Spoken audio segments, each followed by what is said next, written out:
నమస్తే, welcome to listen. కేంద్ర budget Telangana రాష్ట్రంలో కొత్త పార్టీ అధికారంలోకి వచ్చిన తర్వాత మొదటి బడ్జెట్. దీని మీద చాలా ఆశలు ఉన్నాయి తెలంగాణ ప్రజలకు కానీ, అధికార పార్టీ కావచ్చు, ఏదైతే ప్రతిపక్ష పార్టీలు కావచ్చు, చాలా ఆశలు ఉన్నాయి. మరి ఈ బడ్జెట్కి సంబంధించి కొన్ని ప్రతిపక్ష పార్టీలు కానీ కొంతమంది మాట్లాడుతూ కొంచెం తెలంగాణకి మొండి చేయి చూపించినట్టుగా బీహార్కి, ఆంధ్రప్రదేశ్కి ఎక్కువ బడ్జెట్ కేటాయించారని చెప్పడం జరుగుతుంది. అసలు ఈ బడ్జెట్కి సంబంధించి అసలు ఏం జరిగింది, ఏం జరగబోతుంది, తెలంగాణకి నిజంగానే మొండి చేయి చూపించిందా బీజేపీ, ఇవన్నీ కూడా మనం మాట్లాడే ప్రయత్నం చేద్దాం. ప్రస్తుతం మనతో పాటు రవికుమార్ గారు ఉన్నారు, బీసీ మోర్చా అధికార ప్రతినిధి తెలంగాణ. సో మాట్లాడదాం. నమస్తే సార్. నమస్తే సార్. చెప్పాలంటే తెలంగాణ రాష్ట్రానికి బీజేపీ పార్టీ మొండి చేయి చూపించింది అనేది ఇప్పుడు హాట్ టాపిక్ నడుస్తుంది. మరి ఎలా చూడాలి? మరి నిర్మలా సీతారామన్ గారు తెలంగాణకి నిజంగానే మొండి చేయి చూపించిందా? నేను ఒక విషయం చెప్తా మీకు. తెలంగాణ రాష్ట్రానికి గత 10 సంవత్సరాలుగా కేంద్ర ప్రభుత్వము 38,000 కోట్ల రూపాయలు ఇచ్చింది. ఈ 38,000 కోట్ల రూపాయలు కేసీఆర్ గారు ఏం చేశారు చెప్పండి. కేటీ రామారావు గారిని, ఆయనకు లెక్కలు ఏదో చెప్తా ఉన్నాడు. ఆయన 38,000 కోట్ల రూపాయలు ఇస్తే కనీసం కొన్ని పథకాలకి కనీసం స్టేట్ గ్రాంట్ ఏదో మ్యాచ్ చేయాలనో ఆ స్టేట్ గ్రాంట్ మ్యాచ్ చేసి ఎన్నో పథకాలకి తెలంగాణ ప్రజల కోసము అవైలబుల్ తీసుకొని రావాలా. అందులో ముఖ్యంగా ఆయుష్మాన్ భారత్ కావచ్చు, అదేవిధంగా ఈ మన ఊరు మన బడి స్కీమ్ కావచ్చు, సర్వశిక్ష అభియాన్ కావచ్చు, ఈ మన చెరువులు కుంటలు తవ్విన దానికి సంబంధించింది కావచ్చు, చెరువుల సుందరీకరణ కావచ్చు, గ్రామాల్లో పంచాయతీ రోడ్లు కావచ్చు, గ్రామాల్లో స్ట్రీట్ లైట్లు కావచ్చు, వీటన్నిటికీ స్టేట్ మ్యాచింగ్ గ్రాంట్ ఇవ్వలేదు. వీళ్ళు ఇవ్వకుండా ఆ డబ్బులన్నీ తీసుకొని పోయి వాళ్ళ కాళేశ్వరానికి లేకపోతే వాళ్ళకి నచ్చిన ప్రాజెక్టులలో ఖర్చు చేసి అందులోకెళ్ళి కమిషన్లు తీసుకొని కుటుంబ పాలన సాగించి సొంత ప్రయోజనాల కోసము, సొంత లాభం కోసం పనిచేసిన వాళ్ళు వీళ్ళు కేసీఆర్ గారు, కేటీఆర్ గారు. వాళ్ళు మాకు చెప్తారా? గత 10 సంవత్సరాలుగా ఫెడరల్ సిస్టంలో అన్ని రాష్ట్రాలకి 32% రాష్ట్రాల వాటా ఇవ్వాల్సి ఉంటే 42% ఇచ్చింది ఏ పార్టీ అండి? బీజేపీ పార్టీ ఇచ్చింది. మోడీ గారు ఇచ్చిర్రు. అంతకుముందు కాంగ్రెస్ పార్టీ వాళ్ళు ఇచ్చిర్రు ఏమన్నా? ఇప్పుడు మాట్లాడేటప్పుడు జాగ్రత్తగా చూసి మాట్లాడాలి, ఏ లెక్కల్లో ఎంత మాట్లాడుతున్నాం అనేది. ఇప్పుడు ఆంధ్రప్రదేశ్కి 15,000 కోట్ల రూపాయలు ఇచ్చినామంటే విభజన చట్టంలో ఉంది. తెలంగాణ రాష్ట్రం విడిపోయినప్పుడు క్యాపిటల్ హైదరాబాదు తెలంగాణకు వచ్చింది. ఆంధ్ర వాళ్ళకి మరి అక్కడ క్యాపిటల్ లేదు కదా. ఇప్పుడు మరి నిర్ణయం తీసుకున్నారు, ఇప్పుడు కూడా ఇవ్వకపోతే ఎట్లండి? దాన్ని స్వాగతిస్తూనే మళ్ళీ ఏదో చురుకలు పెట్టినట్టు మాట్లాడితే తప్పు కదా. తెలంగాణకి ఎందుకు బడ్జెట్ కేటాయించలేదు అనేది ఇప్పుడు వాళ్ళ తెలంగాణకి ప్రతి సంవత్సరం బడ్జెట్ కేటాయిస్తూనే ఉన్నారు. నేను అదే చెప్తున్నాను. గత 10 సంవత్సరాల్లో 38,000 కోట్ల రూపాయలు తెలంగాణకి బడ్జెట్ కేటాయించింది కేంద్ర ప్రభుత్వం.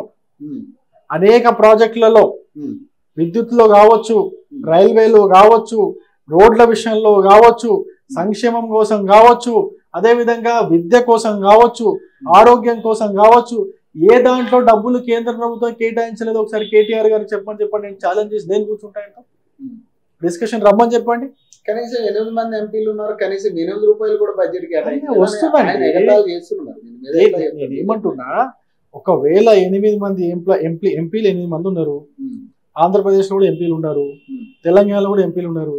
అది మీరు చూసేది ఏ విధంగా చూస్తారు? తెలంగాణలో 8 మంది ఎంపీలు ఉన్నారంటున్నారు. నేనేమంటున్నా, తెలంగాణకి 17 మంది ఎంపీలు ఉన్నారంటున్నా. మోడీ గారు ఈ విధంగా చూస్తారు, నిర్మలా సీతారామన్ గారు ఏం చూస్తారు? ఈ విధంగానే చూస్తారు. తెలంగాణలో 17 మంది ఎంపీలు ఉన్నారు, ఆంధ్రప్రదేశ్ లో 23 మంది ఎంపీలు ఉన్నారు, ఆ విధంగా చూస్తారు. కానీ 8 మంది ఎంపీలు ఉన్నారంటే మిగతా వాళ్ళు 9 మంది ఎంపీలు కదా, వాళ్ళు పని చేయకూడదా? బడ్జెట్ విషయానికి వస్తే, ఆ పాలన విషయానికి వస్తే అందరూ కూడా ఏ రాజకీయ పార్టీ అయినా కూడా రాజకీయ పార్టీలకు అతీతంగా ప్రజల బాగు కోసము, ఆ రాష్ట్రం యొక్క అభివృద్ధి కోసము, ఆ రాష్ట్రంలో ఉన్న ప్రజల సంక్షేమం కోసం పనిచేస్తారు. అంతేగాని విడగొట్టి మాట్లాడరు. మోడీ గారు చాలా సందర్భాల్లో చెప్పారు, ఫెడరల్ సిస్టంలో ఏ రాష్ట్రం ఉన్నా కూడా, ఆ రాష్ట్రంలో ఏ పార్టీ అధికారంలో ఉన్నా కూడా అందరినీ సమానంగా చూస్తాము. ఎందుకంటే నేను ఒక రాష్ట్రానికి ముఖ్యమంత్రిగా 15 సంవత్సరాలు చేసినోడిని, ఆ కష్టాలు నాకు తెలుసు. కాంగ్రెస్ పార్టీ అధికారంలో, కేంద్రంలో అధికారం ఉన్నప్పుడు నాకు ఎన్ని కష్టాలు పెట్టిందో బడ్జెట్ విషయంలో కావచ్చు, అలొకేషన్ విషయంలో కావచ్చు, ఐపీఎస్ ఆఫీసర్స్, పోలీస్ అలొకేషన్ విషయంలో ఎంత ఎంత ఎంత దారుణాలు చేసిందో నాకు తెలుసు. నేను వచ్చిన తర్వాత అటువంటి పనులు చేయనని చెప్పేసి ఫెడరల్ సిస్టంలో అన్ని రాష్ట్రాలను సమానంగా చూసినటువంటి పరిస్థితి గత 10 సంవత్సరాలుగా దేశంలో జరుగుతోంది. అందుకే అట్లా జరుగుతుంది. కాబట్టే పవన్ గారు మీకు ఒక విషయం చెప్తా, గుర్తుపెట్టుకోండి. 2014 కంటే ముందు భారతదేశం యొక్క బడ్జెట్ ఎంత తెలుసా? 16 లక్షల కోట్లు. ఎంత? 16 లక్షల కోట్లు. ఇప్పుడు భారతదేశం బడ్జెట్ ఎంత తెలుసా? 46 లక్షల కోట్లు. 30 లక్షల కోట్లు పెరిగింది. ఎక్కడి నుంచి పెరిగింది? ఎంత అభివృద్ధి చేస్తే గానీ ఇది సాధ్యమైంది, ఎన్ని సంస్కరణలు తీసుకొస్తే గానీ ఇది సాధ్యమైంది, ఎన్ని నిర్ణయాలు, కఠిన నిర్ణయాలు తీసుకుంటే గానీ ఇది సాధ్యమైంది.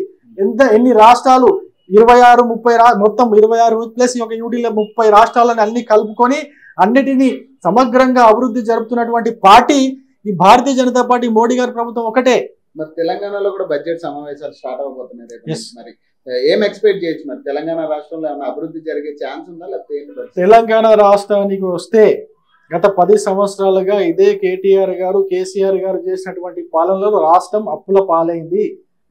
ఆ అప్పుల విషయానికి వస్తే ఏదైతే FRBM లిమిట్స్ ఉంటాయో ఆ FRBM రూల్స్ నుంచి తప్పించుకోవడానికి దొంగచాటున కార్పొరేషన్లు ఏర్పాటు చేసి రకరకాల అప్పులు తీసుకొచ్చేసి తెలంగాణ ప్రజల నెత్తిపైన ఒక శటకోపం పెట్టిరు.